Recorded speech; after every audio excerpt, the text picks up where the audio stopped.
जय हिंद दोस्तों। स्वागत है आप सभी को। आज हम लोग क्लास 6 के साइंस चैप्टर क्या, कब, कहाँ और कैसे, इन चैप्टर के बारे में आज हम लोग जानेंगे। तो चलिए बिना देर किए शुरुआत करते हैं। देखिए, आपके सामने दिख रहा होगा अतीत के बारे में हम क्या पता कर सकते हैं।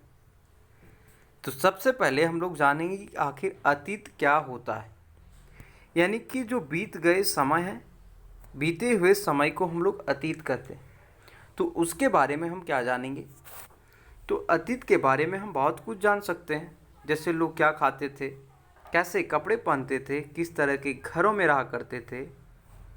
हम आखेटकों यानी कि शिकारियों, पशुपालकों, कृषकों, शासकों, व्यापारियों, पुरोहितों या फिर शिल्पकारों, कलाकारों, संगीतकारों या फिर वैज्ञानिकों के जीवन के बारे में जानकारियाँ हासिल कर सकते हैं।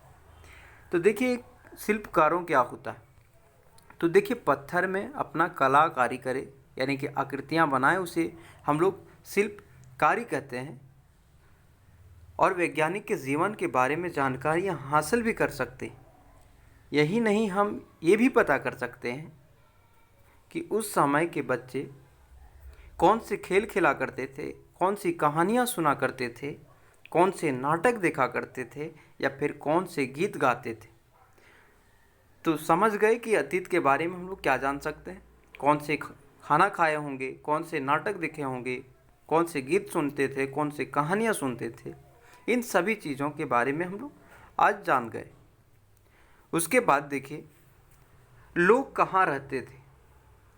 तो उस ज़माने के लोग के पास ना अधिक पैसा होता है, ना ही अच्छे डेवलप हुआ होगा दिमाग उसका कि घर बनाए जाए। तो देखिए, कहीं कई लाख वर्ष पहले से लोग इस नदी के तट पर रह रहे थे। किस नदी? तो नर्मदा नदी के पास। नर्मदा नदी के पास कई लाख वर्ष पहले से लोग नदी के तट पर रह रहे थे। यहाँ रहने वाले आरंभिक लोगों में से कुछ लोग कुशल संग्राहक थे। संग्राहक यानी कि स्टोर, जो कुछ किसी भी चीज़ का स्टोर किया करते होंगे, उन्हीं को हम लोग संग्राहक कहते हैं। जो आसपास के जंगल की विशाल संपदा से परिचित थे। अपने भोजन के लिए वे जड़ों, फलों तथा जंगल के अन्य उत्पादों का यहीं से संग्रह किया करते थे। वे जानवर का आखेट भी करते थे। तो देखिए, यही रीज़न होगा रहने का। क्या रीज़न होगा? इस नदी में ये लोग आराम से पानी पी सकते हैं, है ना। पानी का व्यवस्था हो गया।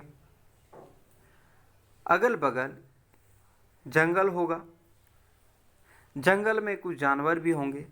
इस जंगल से फल, जड़ का भी क्या करते थे? उपयोग करते थे। और यहाँ जंगल में क्या होंगे? जानवर भी रहा करते थे, जिससे ये लोग क्या करते थे? उसे शिकार यानी कि उसे मार देते थे और अपना जीवन व्यापन करते थे। उसके बाद देखेंगे, नीचे दिया हुआ, देखिए नीचे दिया हुआ ये फिगर यानी कि नक्शा दिया हुआ है, उसमें हम लोग को बताना है। तो चलिए पहले पढ़ते हैं, उसके बाद हम लोग क्या करेंगे, देखेंगे कौन सा स्थान कहाँ पर है। तो देखिए, पश्चिम की सुलेमान और किरथर पहाड़ियों का पता लगाने के लिए बोला गया है। इसी क्षेत्र में कुछ ऐसे स्थान हैं जहाँ लगभग 8000 वर्ष पूर्व स्त्री पुरुष ने सबसे पहले गेहूं तथा जौ जैसी फसल को उपजाना आरंभ किया।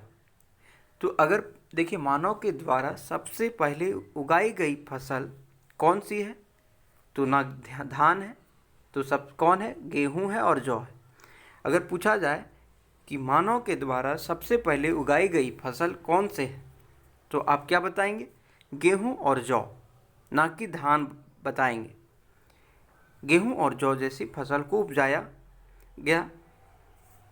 उन्होंने क्या किया? भेड़, बकरियां और गाय, बैल जैसे पशुओं को पालतू बनाना शुरू किया। ये लोग गांवों में रहा करते थे। उत्तर पूर्व, उत्तर पूर्व किसको बोलेंगे? यानी कि इधर इस सेंटर में उत्तर पूर्व में गारो तथा मध्य भारत में विंध्य पहाड़ियाँ का पता लगाने के लिए भी बोला गया। यानी कि सबसे पहले हम लोग पता करेंगे सुलेमान और किरथर पहाड़ियाँ, है ना। फिर विंध्य पहाड़ियाँ, ये कुछ अन्य ऐसे क्षेत्र हैं। विंध्य पहाड़ियाँ ऐसे क्षेत्र थे जहाँ कृषि का विकास हुआ था, जहाँ सबसे पहले चावल उपजाया गया। वे स्थान विंध्य के उत्तर में स्थित थे। तो चलिए सबसे पहले सुलेमान का पता करते हैं और किरथर। तो देख सकते हैं सुलेमान और किरथर कहाँ पर है।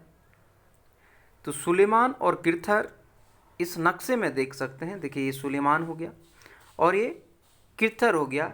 इन्हीं पहाड़ियों के बीच मनुष्य ने सबसे पहले क्या किया, गेहूं और जौ जैसे फसल को उपजाना प्रारंभ किया।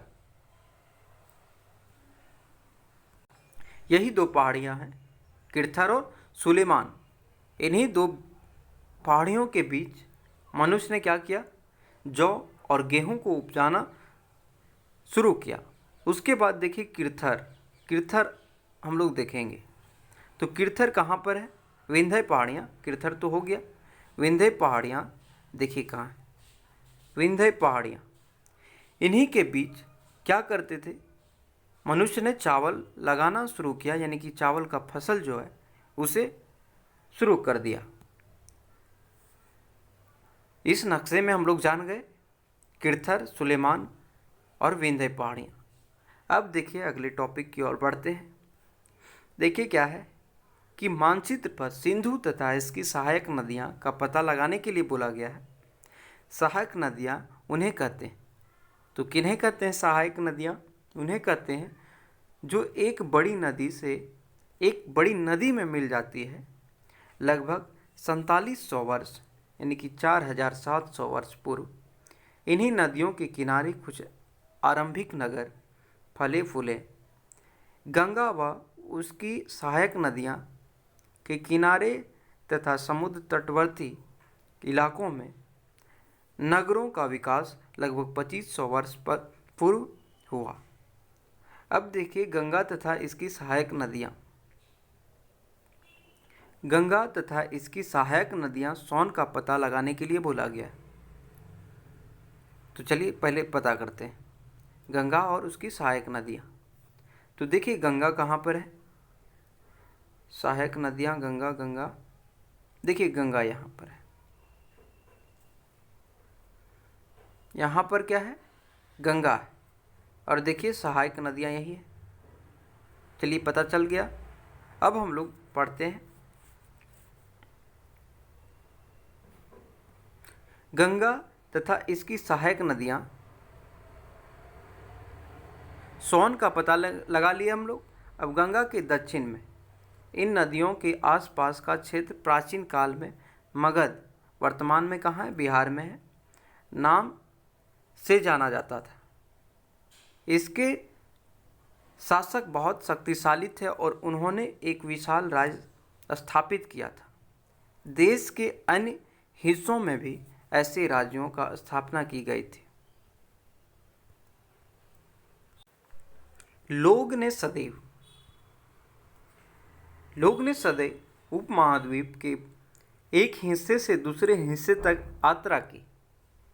हमेशा एक महाद्वीप से दूसरे महाद्वीप तक जाने का कोशिश करते थे। कभी कभी हिमालय जैसे ऊंचे पर्वतों, पहाड़ियों, रेगिस्तानों, नदियों तथा समुद्र के कारण यात्रा जोखिम भरी होती थी। फिर भी ये यात्रा उनके लिए असंभव नहीं था। अतः कभी कभी लोग काम की तलाश में थे, कभी प्राकृतिक आपदाओं के कारण एक स्थान से दूसरे स्थान तक जाया करते थे। कभी कभी सेनाएं दूसरे क्षेत्र पर विजय हासिल करने के लिए जाते थे।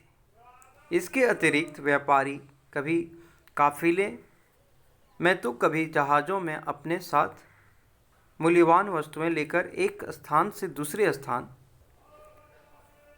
जाते रहते थे। धार्मिक गुरु लोगों को शिक्षा और सलाह देते हुए एक गांव से दूसरे गांव तथा एक कस्बे से दूसरे कस्बे जाया करते थे। कुछ लोग नए और रोचक स्थानों को खोजने की चाह में उत्सुकतावश की यात्रा किया करते थे। उन सभी यात्राओं से लोगों को एक दूसरे के विचारों को जानने का अवसर मिला। यानी कि उस समय भी एक दूसरे से एक जगह से दूसरे जगह तक जाते थे, है ना। व्यापारी उस समय भी क्या करते थे। उसके बाद देखते हैं, एक बार फिर से मानचित्र एक को देखे, पहाड़ियाँ, पर्वत और समुद्र इस महाद्वीप की प्राकृतिक सीमा का निर्माण करते हैं। हालांकि लोगों के लिए इन सीमाओं को पार करना आसान नहीं था। क्यों नहीं था? क्योंकि समुद्र जो बीच में आ जाता है, उनसे कठिन परेशानियों का सामना करना पड़ता होगा। जिन्होंने ऐसा चाहा वे ऐसा कर सके, वे पर्वतों की ऊंचाई को छू सके तथा गहरे समुद्र पर पार कर सके। उपमहाद्वीप के बाहर से भी कुछ लोगों यहाँ आए और यहीं बस गए। यानी कि आते जाते रहते थे, कुछ लोग यहीं बस गए। लोगों को इस आवागमन में हमारी सांस्कृतिक परंपराओं का समृद्ध किया।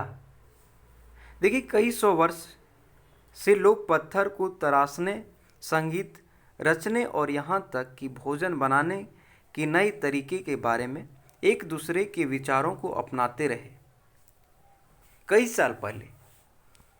अब देखते हैं देश के नाम।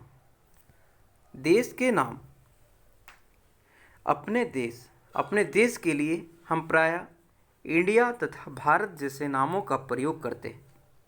इंडिया शब्द इंडस से निकलता है, जिसे संस्कृत में सिंधु कहा जाता है। अपने एटलस में, यानी कि एटलस होगा अब अगर आपके पास, तो उसमें देख सकते हैं ईरान और यूनान का पता लगा सकते हैं। लगभग 2500 वर्ष पूर्व उत्तर पश्चिम, उत्तर देखिए उत्तर इस दिशा होता है और पश्चिम इधर, यानी कि इस क्षेत्र को उत्तर पश्चिम कहेंगे, की ओर से आने वाले ईरानियों और यूनानियों ने सिंधु को हिंदोस अथवा इंदोस और इस नदी के पूर्व में स्थित भूमि प्रदेश को इंडिया कहा। भारत नाम का प्रयोग उत्तर पश्चिम में रहने वाले लोग के एक समूह के लिए किया जाता था। इस समूह का उल्लेख संस्कृत की आरंभिक कृति ऋग्वेद में भी मिलता है। बाद में इसका प्रयोग देश के लिए होने लगा। तो पता चला, हम लोग सीखे कि कैसे हमारा देश जो है नाम रखा गया, कैसे इंडिया रखा गया हमारा देश का नाम। उसके बाद देखिए अतीत के बारे में कैसे जाने। तो देखिए अतीत की जानकारियाँ हम कई तरह से प्राप्त कर सकते हैं। तो किस तरीके से कर सकते हैं? इनमें से एक तरीका अतीत में लिखी गई पुस्तकों को ढूंढना और पढ़ना है। ये पुस्तकें हाथ से लिखी होने के कारण पांडुलिपि कही जाती है। यानी कि जो क्या किया करते, उस ज़माने की पुस्तक जो थे वो किससे लिखा गया है, तो हाथ से लिखा गया है। उसी को हम लोग पांडुलिपि कहते हैं। अंग्रेजी में पांडुलिपि के लिए प्रयुक्त होने वाले मैन्यूस्क्रिप्ट शब्द लैटिन शब्द मैनु, जिसका अर्थ होता है हाथ है, से निकलता है। ये पांडुलिपियाँ प्रायः ताड़पत्रों अथवा हिमालय क्षेत्र में उगने वाले भुर्ज नामक पेड़ की छाल से विशेष तरीके से तैयार भोजपत्र पर लिखी जाती थी। यानी कि ताड़पत्रों के द्वारा या फिर हिमालय में पाए जाने वाले क्या है, भुर्ज नामक पेड़ की छाल से उसमें लिखा जाता था। देख सकते हैं, इसी को हम लोग पांडुलिपि कहते हैं। यही आकृति आपका, यही है। उसके बाद पढ़ेंगे, इतने वर्ष में इनमें से कई पांडुलिपियाँ को कीड़ों ने खा लिया तथा कुछ नष्ट कर दी गई। फिर भी ऐसे कई पांडुलिपियाँ आज भी उपलब्ध हैं। प्रायः ये पांडुलिपियाँ मंदिरों और विहारों में प्राप्त होती है। इन पुस्तकों में धार्मिक मान्यताओं व व्यवहारों, राजाओं के जीवन, औषधियों तथा विज्ञान आदि सभी प्रकार के विषयों की चर्चा मिलती है पांडुलिपियों में। इनके अतिरिक्त हमारे यहाँ महाकाव्य, कविताएं तथा नाटक भी है। इनमें से कई संस्कृत में लिखे हुए मिलते हैं, जबकि अन्य प्राकृतिक और तमिल में है। यानी कि दो भाषा में भी है, संस्कृत में भी और तमिल में है। प्राकृतिक भाषा का प्रयोग आम लोगों करते थे। आम लोग क्या करते थे? प्राकृतिक भाषा का प्रयोग करते थे। देखिए, हम अभिलेखों का भी अध्ययन कर सकते हैं। ऐसे लोग पत्थर अथवा धातु जैसे अपेक्षाकृत कठोर सतहों पर उत्कीर्ण किए गए मिलते हैं। कभी कभी शासक अथवा अन्य लोगों अपना आदेश को इस तरह उत्कीर्ण करवाते थे ताकि लोग उन्हें देख सके, पढ़ सके तथा उनका पालन कर सके। कुछ अन्य प्रकार के अभिलेख भी मिलते हैं, यानी कि कुछ अलग अभिलेख भी मिलता है, जिनमें राजाओं तथा रानियों सहित अन्य स्त्री पुरुष ने भी अपने कार्य के विवरण उत्कीर्ण करवाए हैं। देखिए, एग्जाम्पल दिया हुआ है। उदाहरण के लिए, प्रायः शासक लड़ाइयों में अर्जित विजयों का लेखा जोखा रखा करते थे। देख सकते हैं इसी किस तरह लिखा करते थे। उसके बाद देखिए क्या है, इसके अतिरिक्त अन्य कई वस्तुएं अतीत में बनी और प्रयोग में लाई जाती थी। ऐसी वस्तुओं का अध्ययन करने वाला व्यक्ति पुरातत्वविद कहलाता है। पुरातत्वविद पत्थर और ईंट से बनी इमारतों के अवशेषों, चित्रों तथा मूर्तियों का अध्ययन करते हैं। वे औजार, हथियारों, बर्तनों, आभूषणों,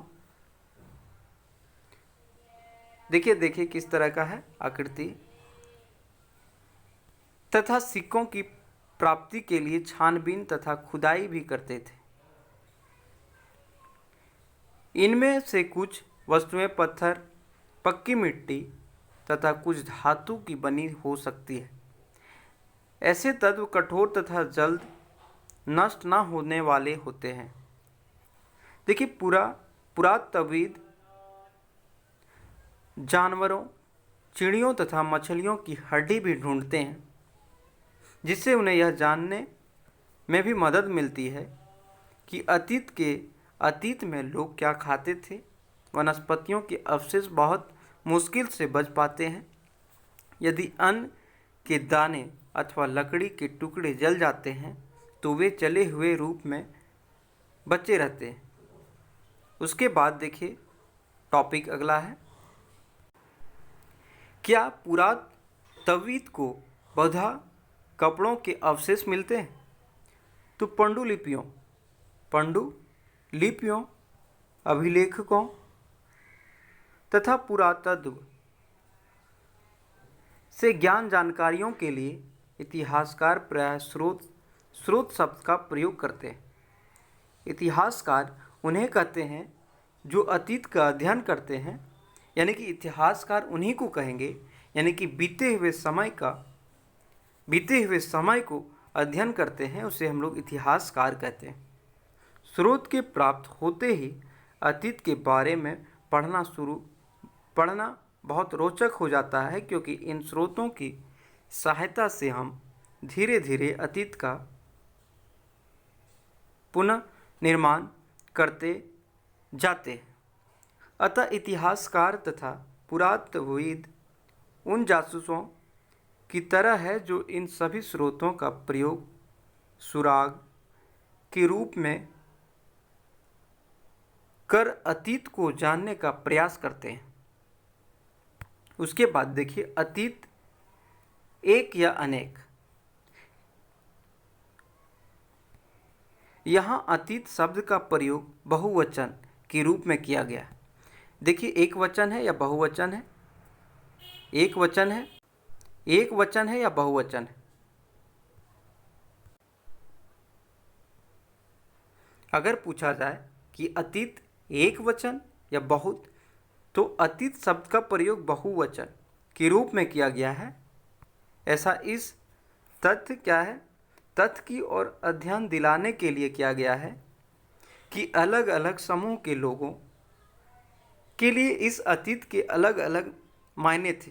उदाहरण के लिए देखते हैं एग्जाम्पल क्या है। उदाहरण के लिए पशुपालकों अथवा कृषकों का जीवन राजाओं तथा रानियों के जीवन से तथ्य व्यापारियों का जीवन शिल्पकारों के जीवन से बहुत भिन्न था, यानी कि बहुत ही अलग था। जैसा कि हम आज भी देख सकते हैं, उस समय भी देश के अलग अलग हिस्से में लोग अलग अलग व्यवहारों और रीति रिवाजों का पालन करते थे। उदाहरण के लिए आज अंडमान द्वीप के अधिकांश लोग अपना भोजन मछलियाँ पकड़कर शिकार करते तथा फल फूल के संग्रह द्वारा प्राप्त करते हैं। इसके विपरीत शहरों में रहने वाले लोग खाद्य आपूर्ति के लिए अन्य व्यक्ति पर निर्भर करते हैं। इस तरह के भेद अतीत में भी विद्यमान थे, यानी कि उस जमाने में भी इस तरह का भेद हुआ करता था। इसके अतिरिक्त एक अन्य तरह का भेद है, उस समय शासक अपनी विजयों का लेखा जोखा रखते थे। यही कारण है कि हम उन शासकों तथा उनके द्वारा लड़ी जाने वाली लड़ाइयों के बारे में काफ़ी कुछ जानते हैं, जबकि शिकारियों, मछुआरों, संग्राहक, कृषक अथवा पशुपालक जैसे आम आदमी प्रायः अपने कार्य का लेखा जोखा नहीं रखते थे। पुरातत्व सहायक से हमें उनके जीवन को जानने में मदद मिलती है। हालांकि अभी भी इसके बारे में बहुत कुछ जानना शेष है। देखिए, तिथियों का मतलब क्या था। तिथियों का मतलब क्या था, तो चलिए जानते हैं। देखिए, तिथियों का मतलब, अगर कोई आपसे या पूछा गया है तिथि के विषय में पूछे तो शायद उस दिन की तारीख, माह, वर्ष, जैसे कि 2000 या इसी तरह का कोई और वर्ष बताएंगे। वर्ष की यह गणना ईसाई धर्म पर्व तक ईसा मसीह के जन्म की तिथि से की जाती है। अतः 2000 वर्ष कहने का तात्पर्य ईसा मसीह के जन्म के 2000 वर्ष के बाद से है। ईसा मसीह के जन्म के पूर्व की सभी तिथियां ईसा पूर्व यानी ईसा से पहले के रूप में जानी जाती है। इस पुस्तक में हम 2000 को अपना आरंभिक बिंदु मानते हुए वर्तमान से पूर्व की तिथियों का उल्लेख करेंगे।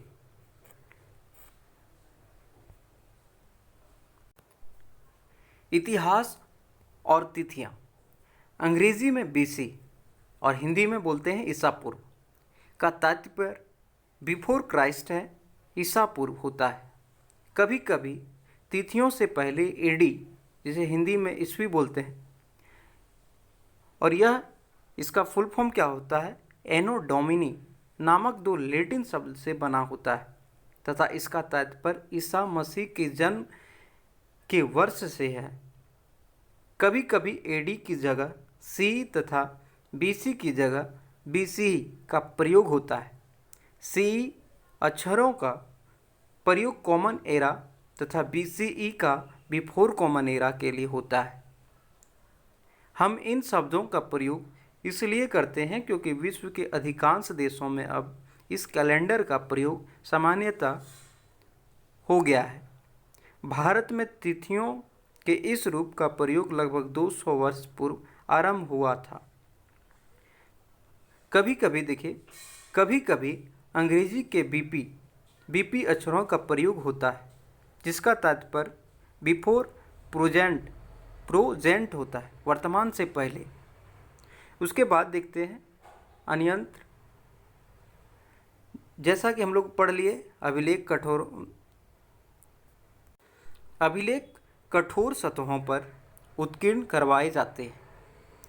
इनमें से कई अभिलेख कई सौ वर्ष पूर्व लिखे गए हैं। सभी अभिलेखों की लिपियां और भाषाओं का प्रयोग हुआ है। समय के साथ साथ अभिलेखों में प्रयुक्त भाषाओं तथा लिपियों में बहुत बदलाव आ चुका है। विद्वान यह कैसे जान पाते हैं कि क्या लिखा था?